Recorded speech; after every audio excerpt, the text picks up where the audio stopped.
Welcome to the bold analysis. 2 suspects has so far been arrested by IPOA, and in this podcast we are going to look at those 2 suspects keenly.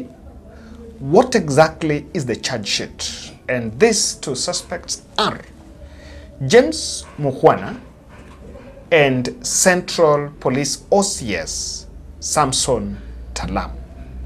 What is their charge sheet? I told you in this podcast I will be giving you every update about this issue because it is a public interest case. So I want us to, in this podcast, to look at the update on these 2. This gentleman you're seeing on your screen is, or rather before we get into that, let me request you, or rather remind you, to subscribe to our channel, click the notification bell and like our videos, and thank you very much for supporting this podcast. IPOA arrested, on Thursday evening, IPOA arrested Constable, and mark the word Constable, James Mukhwana, and this is the gentleman you are seeing on your screen. Constable James Mukhwana, I did mention that he is not even amongst the officers who were interdicted when the National Police Service interdicted officers at the Central Police Station. He was not even amongst those who were interdicted. And someone is questioning whether the interdiction is just a headline when these people are still receiving salaries. There's a question on that, but we will not want to get into that. So one thing I paid attention to, and is today he was presented in court. So in this podcast, first I want us to look at his charge sheet. What is he being accused of, and what do we make on that? So I will take you through the IPOA affidavit on this police constable James Mukhwana. Of course, he was picked, and one observation we were making is, why was he picked alone? And the whole case around Ojwang's death looks a premeditated death coordinated by so many other characters. You must also remember that constable is the lowest rank in the station. In police, constable is the lowest rank. So, and this is one attention that Kenyans were paying too, because since the investigations, we were a bit curious as, are we going for the big fish, or will sacrifice the small fish, or will sacrifice the omena? That has been a conversation curiously on that. So this is what IPOA is saying. IPOA is saying that James was the cell sentry. He was the person who was managing the cells, and in fact, he is the person who was having the keys to the cell where allegedly Albert was held. I want us to get that part. That is the information. That yeye ndiye alikuwa na kifunguu mahali ile cell Albert alikuwa. And that is begging several questions. Just having the key. But I'll tell you, and in this podcast, I want you to watch this podcast to the end, because there's these 2 gentlemen, Albert and the Central OCS. You will see the correlation between the 2 so that you can make your own judgment about this. IPOA is also saying the second charge he's facing is that James was in constant communication in someone away from the station. That wakiangalia simu yake, wamesema kwamba alikuwa anaongea na watu wengine ambao walikuwa nje. This part is very vague because hata kama wewe, even if you work in a police station, you can talk to so many people outside. So the specific aspect should be he was talking with some people outside, and are these people police officers, or who are these people?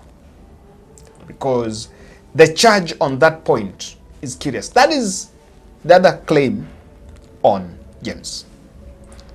The Assistant Director of Investigations of IPOA, Mr. Abdirahman Jibril, told court that Mukhwana and others who were not in court at that time worked together, allegedly worked together on the mission.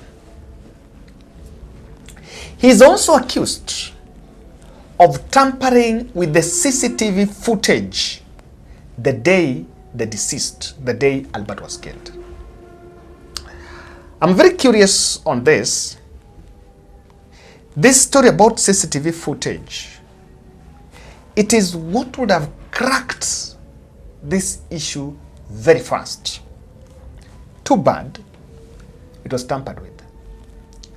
But I'm very curious about the CCTV one, because the same accusation, there is a gentleman who was allegedly paid 3,000 to tamper with the CCTV. You know, I want you to get, and that is why I want us to go pole so that you understand the thick of things. Allegedly, so that he could tamper with the CCTV. So, those are the three charges on that.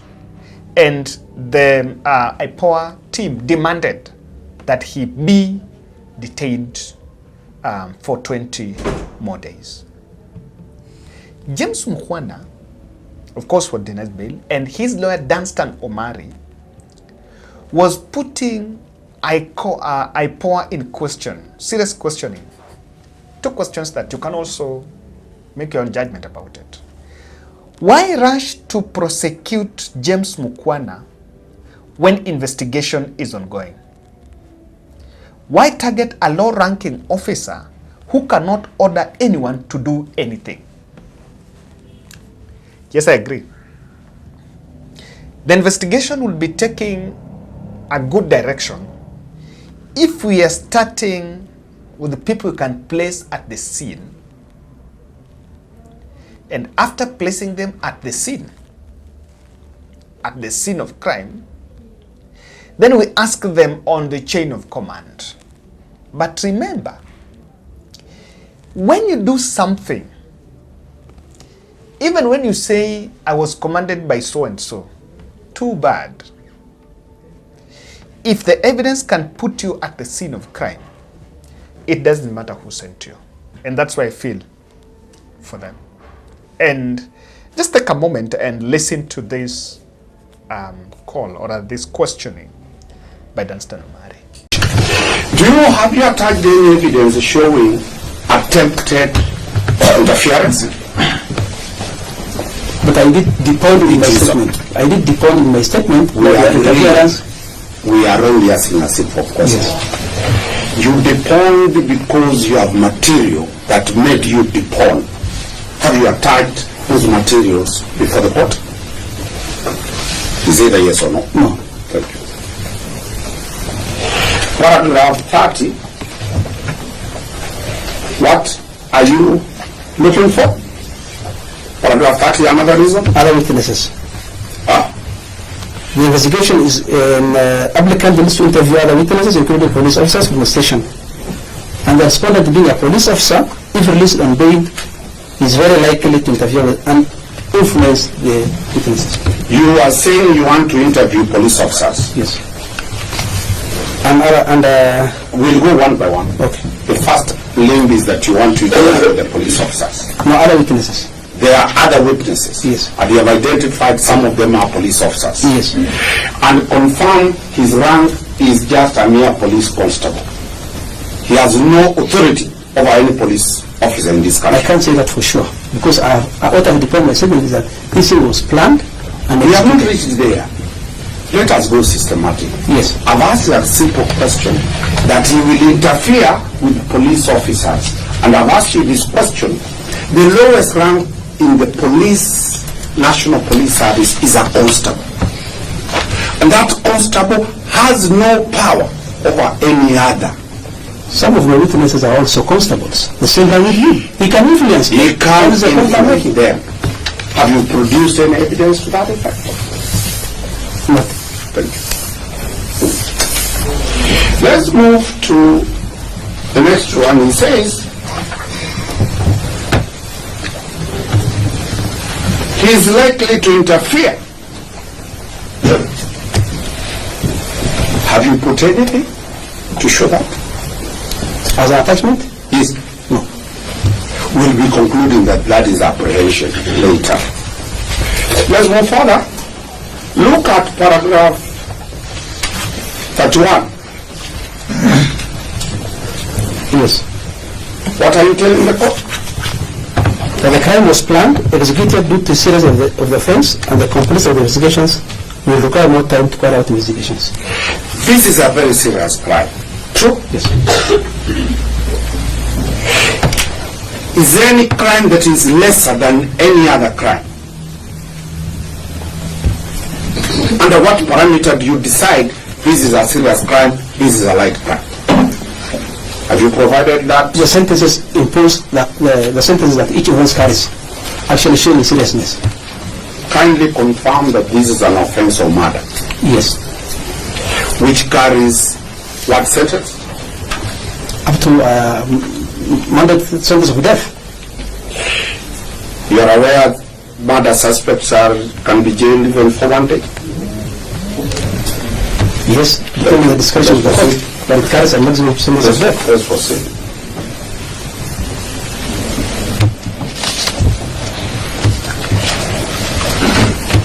Paragraph 32.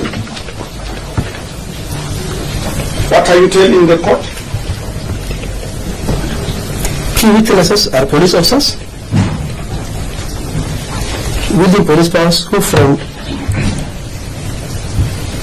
key persons involved are police officers within police powers. So I have seen public response on this. Natembeya is saying that we should not arrest junior officers, that investigation should be done in a manner that we bring people. Remember, what the public was demanding is the real man who ordered. Kasema polisi, ulikuwa kasema polisi huko ndani ya nyumba ndani na nje pia unachungwa na wabunduki. Utakufaje kwa seli ya polisi? Itawezekanaje ukufe kwa seli ya polisi? Na mimi nataka wale watu ambao wanajiita IPOA, Independent Policing Oversight Authority, muondoe uoga katika hii kazi. Mfanye kazi ya wazi. Wale watu ambao waliojuang wajulikane. Mambo ya kwanza kushikashika watu wadogo kwa wao mtawe. Umesema mambo gani? Baada ya kuzimana. Mwenye amri ambaye alifikisha Ojwang kwa seli. Na Ojwang akakufia kwa seli. Lazima watu wawajibike. Hakuna mtu kwenye hii ambaye ako juu ya sheria. We are all below the law. Sindio? Lazima sheria ambayo inafuata mdogo ifuate pia nani? Mkubwa. Curiously today, before we look at Taaalam, IPOA made a press conference. They called a press conference. And I don't know why they are struggling to assure the public that the investigation is not going to be interfered in. And number two, they are saying, confirming that Albert was killed, died in the Central Police Station. He was arrested and ferried all the way to Central Police Station. Now, the question of what guarantees there that there will be no interference. As you know, IPOA is an independent institution. We are an independent authority. And in our act, if you read our act, that we are not subject to any authority. And we have sole mandate and authority to make the decision. So I want to confirm that we have the powers and we have not experienced any interference in this investigation. Actually, we want to acknowledge that in very rare times, that we have actually gotten the best of the cooperation possible from the police in the instance of Albert Ojwang. As you know, for example, we don't have arresting powers as IPOA officers. We are using the police officers to arrest the suspects. Part of those suspects are police officers, and the police are the ones who are actually assisting us cause those arrests. So there are no interference at this stage, and we don't expect that there will be any interference, because this is a matter of great public interest, and I think it is within the interest of all the Kenyans to ensure that we get to the bottom of this. So that is what I would wish to say. Again, the question of Mukhwana and the shift. We know that Mukhwana was at the time when Albert Ojwang was booked in, he was on the shift. But he was relieved thereafter. And this is what we want to say once more again. This is a very evolving situation. And we may call you shortly after this, maybe next week and thereafter, to update you on the progress we are making. I would want to leave it there. Thank you very much.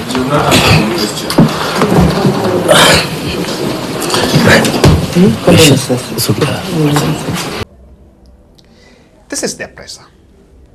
So, I don't know, they think probably Kenyans are doubting them, and that is why they'll be giving that pressure. But nevertheless, I don't think it's in bad note for them to issue that pressure.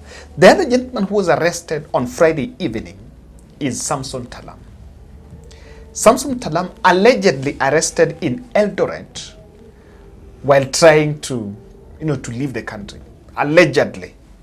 And that is what has been reported, but if you ask me, at this point where the investigation was going on, who is this person that will try to run away?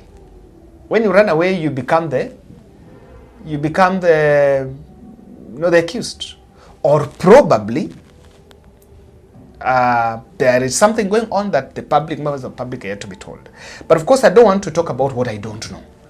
In this podcast, we should talk about what has been reported, what we know. Taaalam was accused by DCI Amin that in his capacity, he refused to book Albert in the station. But he says, and that's through that, two things, that he refused to book Albert in the station, and Amin believes that Samson is actually a prime suspect in the thick of everything. So the Central OCS also allegedly is the person who advised IG Kanja that Albert committed suicide. Remember, the first account of it was that Albert committed suicide. Until autopsy came out and showed that he had injuries and bruises all over the face, the investigators and NPOA then reconstructed the position and said there was a third party involved, which was now beating. And Kanja had to go even to apologize for misleading the country. And so he's also, the second account of him also is on misadvising. And in fact, even me, I've been analyzing this. But there is a nexus that is I'm very anxious about that nexus. The nexus of the person who said, it was not just by coincidence, the person who said that alijigonga, maybe that person did not foresee the level of public rage on it. And the fact that someone was trying to spin things can put you at the center of everything. He's also being accused of, he has also been mentioned by the CCTV technician, allegedly as the person who called him for the interference. Guys, that is what is being said about them. I want us to make some observations consistent with what so far the public has been made to believe or the public has seen. At the moment as we talk, the debate, or rather the investigation, has narrowed to one aspect. That number one, Albert died at the police station. As to whether he was beaten there or not, but what they've said is, look, following the report at Magadi, is that he arrived at Magadi already dead. So the central police station has now been put as the crime scene. And to that end, a question that people have been asking, that the people who arrested him from Homa Bay are also supposed to be questioned. That question, that aspect is not in the picture. And the investigations seem only to be targeting the central police station. That is it. Only seem to be targeting the central police station. So, the second aspect is this.